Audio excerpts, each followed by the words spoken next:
Hey guys, उम्मीद करते हैं आप सब अच्छे होंगे और साथ ही साथ आपकी स्टडी भी काफ़ी अच्छी चल रही होगी।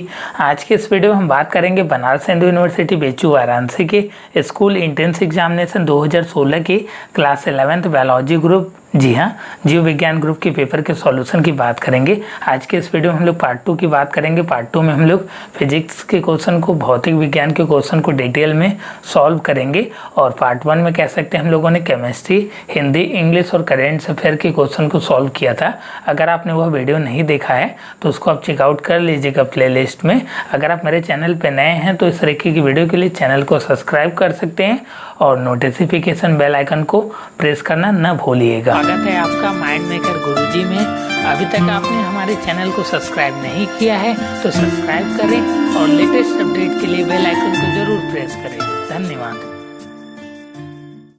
करें 2016 के पेपर के सॉल्यूशन की बात कर रहे हैं। Class 11th biology group, central Hindu school Varanasi के पेपर को हम लोग डिटेल में सॉल्व करेंगे और क्वेश्चन कैसे फ्रेम किए गए हैं उसको हम लोग फिल करेंगे। तो इसमें आपका 26 नंबर है, या कह सकते हैं पहला क्वेश्चन है जो आपको फिजिक्स से है।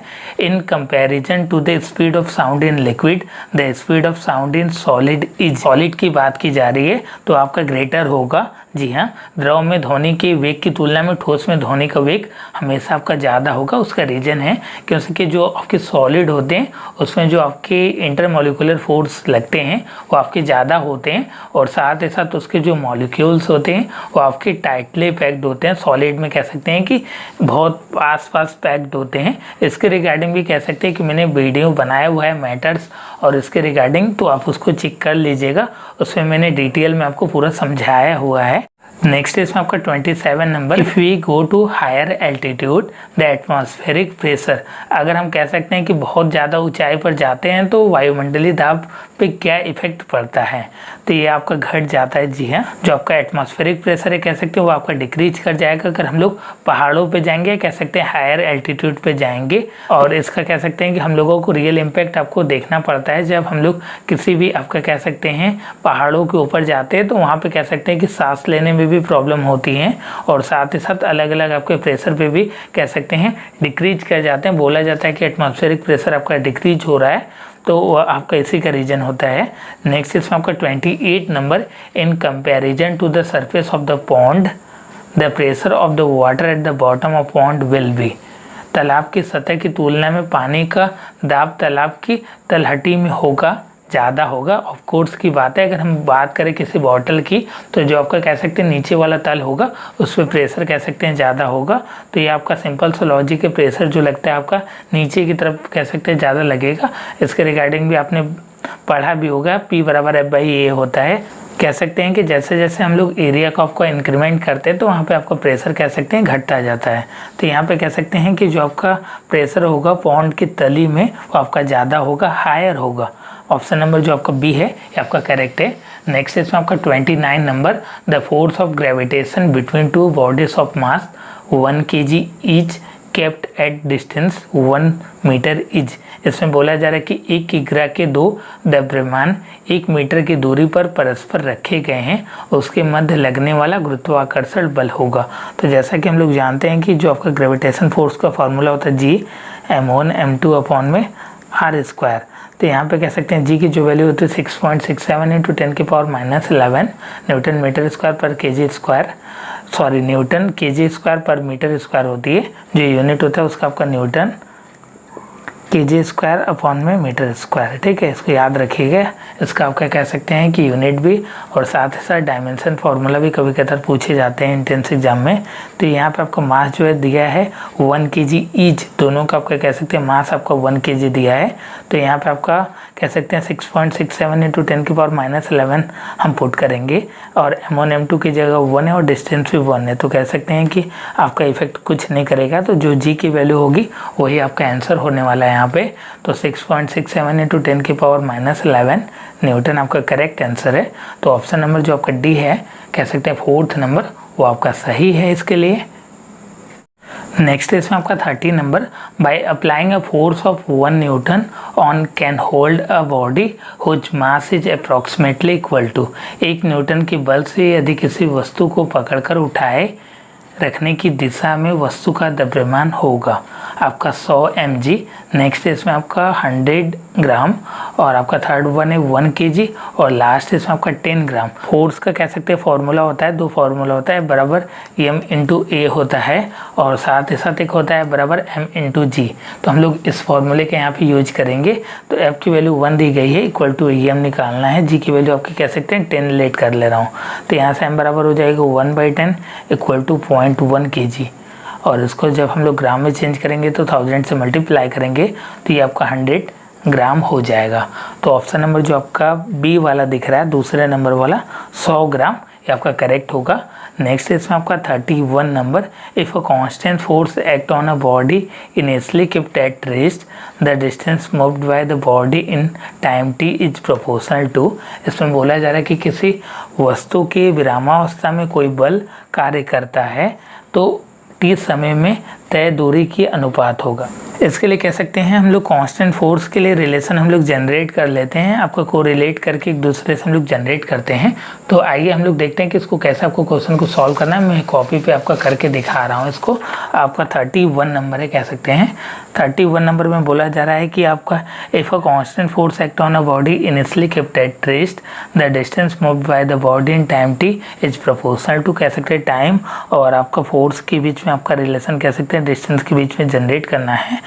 तो यहाँ पर आपका फॉर्मूला होता है एस बराबर U T plus half A T square होता है। ठीक है, यू की वैल्यू आपकी 0 है तो यू की वैल्यू 0 मैंने पुट कर दिया तो एस बराबर हो जाएगा हाफ ए इंटू में टी स्क्वायर हो जाएगा। ठीक है, तो यहाँ से आप जानते हैं कि एफ बराबर होता है एम इंटू ए, तो यहाँ से ए बराबर हो जाएगा एफ बाई एम। ठीक है, ये आपका फोर्स का रिलेशन हो गया।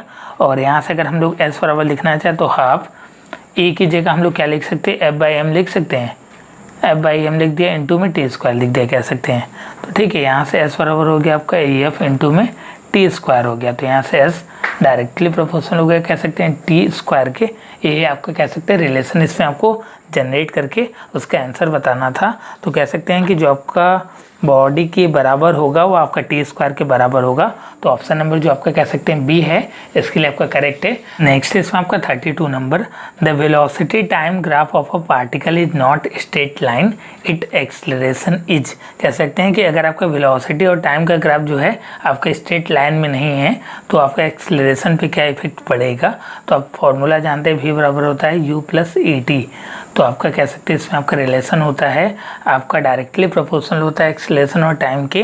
तो यहाँ पे अगर आपका कह सकते हैं कि लिनियर या स्ट्रेट लाइन ग्राफ नहीं रहेगा तो आपका एक्सेलरेशन जो होगा वेरी करेगा, वेरिएबल होगा, चर होगा हिंदी में। नेक्स्ट इसमें आपका 33 नंबर और बहुत इंपॉर्टेंट क्वेश्चन है। जी हाँ, आपका कह सकते हैं बोर्ड एग्जामिनेशन से लेके आपके एंट्रेंस एग्जामिनेशन में पूछे जाते हैं इस टाइप के question. A wire of resistance R is cut into 5 equal part and then connected in parallel. इसमें बोला जा रहा है कि एक वायर है जो आपका आर रेजिस्टेंस का है, इसको हम लोग 5 इक्वल आपका पार्ट में कह सकते हैं हम लोग काटते हैं और उसको फिर हम लोग कनेक्ट करते हैं पैरेलल में। तो what is the equivalence resistance, एक तार जिसका प्रतिरोध आर है 5 बराबर भागों में काट लिया जाता है, कटे भागों का समानांतर क्रम में जोड़ने के उपरांत उसका परिणामी प्रतिरोध क्या होगा। R by 25 25 R 5 R by 5 पूछा जा रहा है। तो आइए हम लोग देख लेते हैं कि इसको आपको कैसे करना है बेसिकली। या आपको बहुत इंपॉर्टेंट क्वेश्चन है इसलिए मैं कॉपी पे बता दे रहा हूँ। तो पहले बोला जा रहा है कि कोई आर है तो मैंने आपका इक्विवेलेंस लेट कर लिया है कि आर एस होगा। तो आर बाई 5 हम लोग आपका कह सकते हैं कि आपका भाग में कट किया जा रहा है 5 इक्वल भागों में। तो आर बाई 5 आपका पहला भाग होगा। तो मैंने लेट कर लिया है कि आपका जो रेजिस्टेंस होगा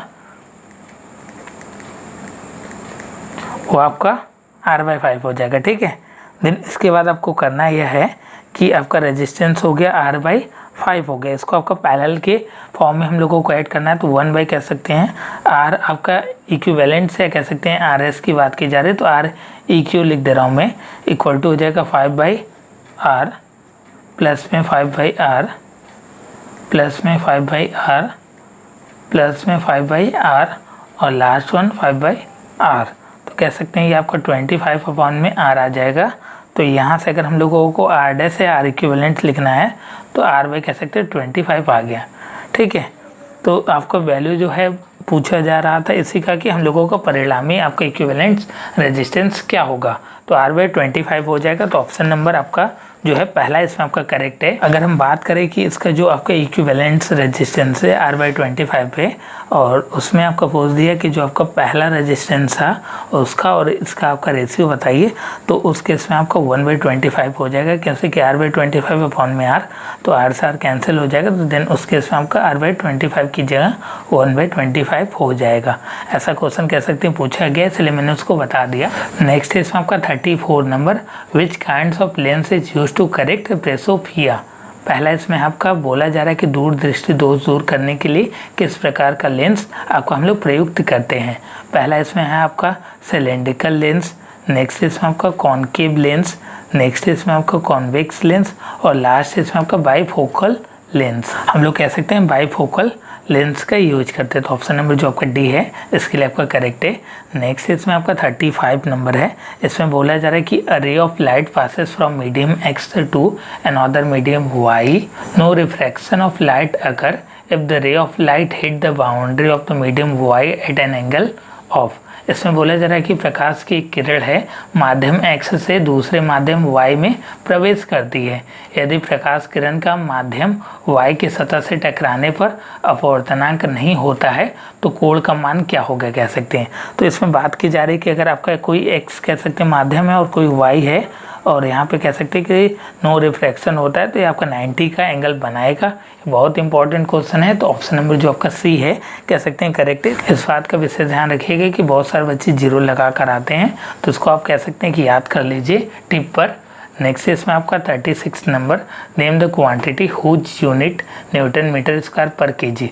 तो अभी कह सकते हैं कि हम लोगों ने ग्रेविटेशन का आपका क्वेश्चन सॉल्व किया, तो उसमें मैं बोल ही रहा था कि आपका डायरेक्ट यूनिट भी पूछ देता है या डायमेंशन फार्मूला भी पूछ देता है। तो आपका ग्रेविटेशन कांस्टेंट का कह सकते हैं कि डायरेक्ट आपको क्वांटिटी पूछ दिया Newton metre square per KG, और मैंने वहाँ से बता भी दिया कि आपको कैसे कह सकते हैं कि फार्मूला वहाँ से आपको निकाल के कह सकते हैं देखना है, तो मैंने वहाँ पर आपको क्लियर कर दिया था।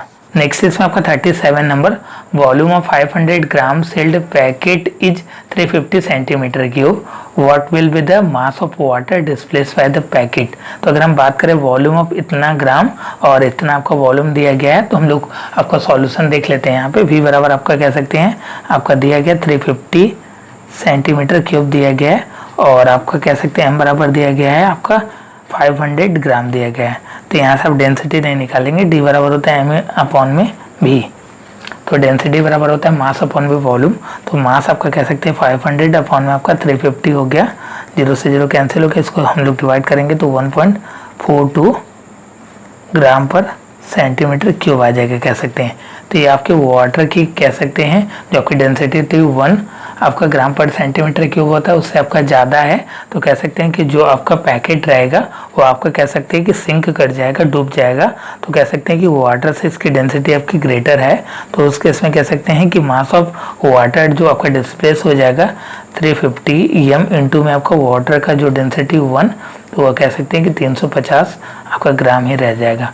तो ऑप्शन नंबर जो आपका बी है आपका करेक्ट होगा इसके लिए। और इस बात का विशेष ध्यान रखिएगा कि फॉर्मूला आपको कैसे यूज करना है विथ यूनिट के साथ, और आपको कोरिलेट कैसे करना है। जैसे इस क्वेश्चन में आपको कोरिलेशन नहीं है, लेकिन आपको कंफर्म होना चाहिए कि सिंक करेगा कि फ्लोट करेगा। तो ये सारी चीज़ें होती है, कैपिलरिटी, सरफेस टेंशन और आपका आर्किमिडीज प्रिंसिपल, सारी चीज़ें आपको क्लियर होनी चाहिए। आपका 38 number, the bodies have their masses m1 upon में m2 equal to 3 and their kinetic energy e1 upon में e2 equal to 1/3। The ratio of their velocity is, दो वस्तुओं के द्रव्यमान का अनुपात जो है m1 अपॉन में m2 इक्वल टू 3 है, और उनकी गतिज ऊर्जा का जो अनुपात दिया है e1 अपॉन में e2 इक्वल टू 1/3 है। तो उनके वेग का अनुपात क्या होगा ये आपको बताना है। पहला इसमें आपका 1:1, नेक्स्ट इसमें आपका 1:2, और आपका थर्ड वन है 1:3, और लास्ट इसमें आपका 2:3 है कह सकते हैं। तो इसके लिए हम लोग डिटेल में देख लेते हैं कि कैसे आपको करना है इसका सॉल्यूशन, और आपका रिलेशन क्या होता है एनर्जी और आपका वेलोसिटी में। तो हम लोग फार्मूला जानते हैं, जो आपकी किनेटिक एनर्जी होती है हाफ m इंटू में v स्क्वायर होती है। तो यहाँ से v स्क्वायर इक्वल टू 2e अपॉन में कह सकते हैं em लिख सकते हैं। तो यहाँ से अगर हम लोगों को किनेटिक एनर्जी आपका e1 अपॉन में e2 लिखना रहे, तो इक्वल टू हो जाएगा आपका M1 अपॉन में आपका M2 हो जाएगा, V1 अपॉन में आपका V2 का होल स्क्वायर कह सकते हो जाएगा। E1 अपॉन में E2 का जो वैल्यू दी है आपका 1/3 है, इक्वल टू हो जाएगा आपका M1 अपॉन में M2 की भी वैल्यू दी है 3/1 हो जाएगा। और आपका V1 अपॉन में V2 का हम लोगों को रेशियो निकालना है, तो यहाँ से आप क्रॉस कर दीजिए कह सकते हैं। तो जो आपका आ जाएगा 1 भी आपका 9 आ जाएगा। तो यहाँ से आपका V1 और आपका V2 का जो रेशियो आ जाएगा कह सकते हैं 1:3 आ जाएगा। तो कह सकते हैं कि जो ऑप्शन नंबर आपको दिख पा रहा है ये आपका करेक्ट है, तीसरे नंबर वाला 1:3 आपका करेक्ट है। नेक्स्ट इसमें आपका 39 नंबर है। A body of mass 1 kg has kinetic energy of 1 joule, what is the velocity. इसका वेलोसिटी पूछ रहा है और आपका कह सकते हैं किनेटिक एनर्जी दिया है और आपका मास दिया है कह सकते हैं। तो फॉर्मूला कह सकते हैं यही वाला लगा देंगे कि E बराबर होता है हाफ m इंटू में v², तो v² इक्वल टू हो जाएगा 2 की E या एनर्जी अपॉन में m, तो यहाँ से 2 इंटू में एनर्जी 1 अपॉन में कह सकते हैं 1 हो जाएगा, तो √2 आ जाएगा। फाइनल आपका v बराबर हो जाएगा √2, तो √2 की जो वैल्यू होती है आपकी 1.41 होती है। तो ऑप्शन नंबर जो आपको देख पा रहा है कह सकते हैं डी वाला आपका करेक्ट है, 1.4 मीटर पर सेकेंड ये आपका वेलोसिटी हो जाएगा। नेक्स्ट है इसमें आपका 40 number, which of the following optical phenomenon is used in movie projector. प्रक्षेपण में किस प्रकाशीय घटना का इस्तेमाल किया जाता है। पहला इसमें आपका एकोमोडेशन, नेक्स्ट इसमें आपका परसिस्टेंस ऑफ विजन, और आपका कह सकते हैं थर्ड वन है इंटरफेरेंस, और लास्ट इसमें आपका डिफ्रैक्शन। तो कह सकते हैं मूवी में हम लोग जो यूज करते हैं प्रोजेक्टर में ऑप्टिकल फिनोमेनन वो आपका परसिस्टेंस ऑफ विजन होता है, या कह सकते हैं दृष्टि की अवस्थिति होती है, जिसमें हम लोग की आइस का कह सकते हैं जो आपका परसिस्टेंस होता है 1/16 सेकेंड होता है। इसको ध्यान में रखिएगा। हम लोगों का जो मूवी होता है कह सकते हैं वो आपका पिक्चर की फॉर्म में होता है। नेक्स्ट इसमें आपका 41 नंबर, light travel fastest through which of the following. प्रकाश निम्नलिखित में से किसमें कह सकते हैं मैक्सिमम आपका तीव्रता के साथ चलता है। डायमंड, वाटर, ग्लास और एयर। अगर हम बात करें आपके लाइट की तो आपके एयर में मैक्सिमम कह सकते हैं उसकी वेलोसिटी रहती है, वो आपका सबसे तेज कह सकते हैं एयर में चलता है। लेकिन अगर हम लोग साउंड की बात करें तो ये आपको सॉलिड में कह सकते हैं सबसे इसकी मैक्सिमम होती है स्पीड। नेक्स्ट इसमें आपका 42 number, an electric circuit through which no electric current flow is known as. एक वैद्युत परिपथ में यदि कोई वैद्युत धारा नहीं बहती है तो उसको क्या कहते हैं, तो उसको हम लोग ओपन सर्किट बोलते हैं। बोला जाता है कि आपका खुला परिपथ है जिसमें आपका नो करंट फ्लो हो रहा है। नेक्स्ट इसमें आपको 43 number, which of the following are the primary colour. जो आपका प्राइमरी कलर होता है उसी से कह सकते हैं कि जो हम लोगों के सेकेंडरी और भी जो आपके कलर बनाए जाते हैं इसी का आपका मिक्सअप रहता है। तो जो आपका प्राथमिक कलर रहता है वो आपका रेड, ब्लू और येलो रहता है। जी हाँ, आपका कह सकते हैं RBY। जी हाँ, आपका रेड, ब्लू और येलो RBY कलर रहता है, जिसको हम लोग कह सकते हैं प्राइमरी कलर बोलते हैं। इसी को मिला के हम लोग सेकेंडरी कलर आपका बनाते हैं। नेक्स्ट इसमें आपका 44 नंबर, the time difference between actual sunset and apparent sunset is. वास्तविक सूर्यास्त और आभासी सूर्यास्त के बीच समयांतर होता है, कह सकते हैं कि कितना आपके समय का अंतर होता है। तो ये आपका कह सकते हैं जो आपका देखने को मिलता है कि सनसेट में आपका जो एक्चुअल सनसेट होता है अपीयरेंट सनसेट के बीच जो आपका देखने को प्रभाव मिलता है वो आपका रिफ्लेक्शन ऑफ लाइट के कारण होता है। इसका जो आपका ड्यूरेशन होता है आपका 2 मिनट्स का होता है। ये आपका रिपीटेड क्वेश्चन है और 2-3 बार कह सकते हैं कि बायोलॉजी ग्रुप में पूछे जा चुके हैं, तो इसको आप देख लीजिएगा। 45 number, the increase in voltage inside the magnet the field line run. First one from south to north, next one away from north pole, third one from north to south, और लास्ट इसमें आपका away from south pole. इसमें बोला जा रहा है कि चुंबक के भीतर वोल्टेज बढ़ाने से चुंबकीय क्षेत्र की रेखाएं दौड़ती हैं दक्षिण से उत्तर की ओर, उत्तर ध्रुव की ओर, उत्तर से दक्षिण की ओर, और लास्ट इसमें आपका दक्षिण ध्रुव की ओर। तो कह सकते हैं कि जो आपका अगर हम लोग मैग्नेट कह सकते हैं वोल्टेज बढ़ाते हैं आपका इंक्रीज करते हैं तो आपका साउथ टू नॉर्थ जाएगा। तो ऑप्शन नंबर आपका पहला जो है इसके लिए आपका करेक्ट है। नेक्स्ट इसमें आपको 46 नंबर, according to Ohm's law, Ohm के नियम के अनुसार पहला इसमें आपका resistance increase with increase in current, next इसमें आपका resistance increase with increase in voltage, third one इसमें आपका current increase with increase in voltage, और लास्ट इसमें आपका कह सकते हैं resistance and current both increase with increase in voltage. तो ओम्स लॉ जो होता है आपका V बराबर IR होता है। तो यहाँ पे आपका कह सकते हैं कि करंट आपका इंक्रीज करता है तो वोल्टेज आपका इंक्रीज करता है। तो ऑप्शन नंबर जो आपका C है इसके लिए आपका कह सकते हैं करेक्ट है। आप ध्यान दीजिएगा कि वोल्टेज के बढ़ने से धारा भी बढ़ रही है, ऐसा नहीं कि आप रेजिस्टेंस भी बढ़ा दीजिएगा। नेक्स्ट इसमें आपका 47 नंबर है, the magnetic field inside the solenoid is, solenoid के भीतर चुंबकीय क्षेत्र होता है। पहला इसमें आपका नॉन यूनिफॉर्म, नेक्स्ट इसमें आपका वेरिएबल, और आपका थर्ड वन है सेम एट ऑल पॉइंट, और लास्ट इसमें आपका नन ऑफ दिस। कह सकते हैं कि magnetic field inside the solenoid आपका सेम एट ऑल पॉइंट, सभी कह सकते हैं बिंदुओं पर सामान्य रहता है।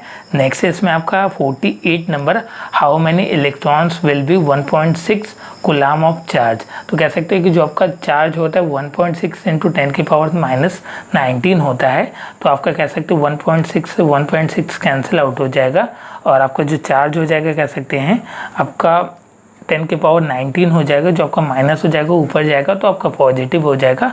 तो ऑप्शन नंबर जो आपका C है ये आपका करेक्ट है।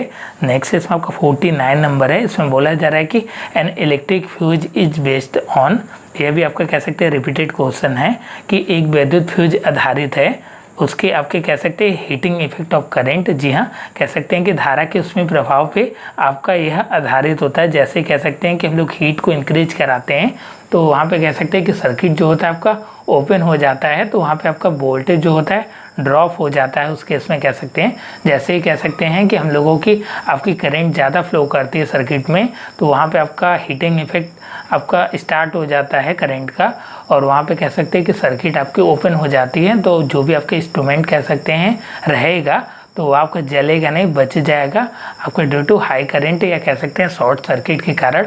तो इसलिए कह सकते हैं कि हम लोग फ्यूज या कह सकते हैं MCB का यूज करते हैं हम लोग अपने घरेलू कह सकते हैं कि वायरिंग कराते समय इस बात का विशेष ध्यान रखते हैं। नेक्स्ट और कह सकते हैं लास्ट क्वेश्चन है जो आपको फिजिक्स से पूछा गया है, the SI unit of resistivity is, प्रतिरोधकता की SI इकाई क्या होती है। तो जो इसकी यूनिट होती कह सकते हैं रेजिस्टिविटी की बात की जा रही है तो R बराबर तो ρL/A होता है। तो इसको अगर हम लोग रो बराबर लिखना चाहें तो RA/L हो जाएगा। तो आपका रेजिस्टेंस की यूनिट कह सकते ओम हो गया, और आपका एरिया मीटर स्क्वायर अपॉन में मीटर, 1 मीटर से मीटर कट जाएगा तो ओम मीटर आपका रेजिस्टिविटी का यूनिट हो जाएगा। जो बहुत ही सिंपल क्वेश्चन फ्रेम किया गया था। तो उम्मीद करते हैं कि आपको ये वीडियो काफ़ी अच्छा लगा होगा, और साथ ही साथ आपके सभी कॉन्सेप्ट कह सकते हैं क्लियर हो गए होंगे। तो वीडियो को लाइक करना है, ज़्यादा से ज़्यादा वीडियो को शेयर करना है। अगर आप मेरे चैनल पर नए हैं तो इस तरीके की वीडियो के लिए चैनल को सब्सक्राइब कर सकते हैं, और नोटिफिकेशन बेल आइकन को ऑन ज़रूर कीजिएगा। जब भी मैं कोई नया वीडियो डालूंगा तो उसका अपडेट आपको मिलता रहेगा। और साथ ही साथ मैं आपको एक इन्फॉर्मेशन देना चाहता हूं, अगर आप मेरे ऑफलाइन क्लासेस या प्रीमियम नोट्स ज्वाइन करना चाहते हैं तो नीचे दिए गए नंबर पे कॉल है व्हाट्सएप करके उसकी अधिक जानकारी पा सकते हैं। धन्यवाद मित्रों, जय हिंद, जय भारत।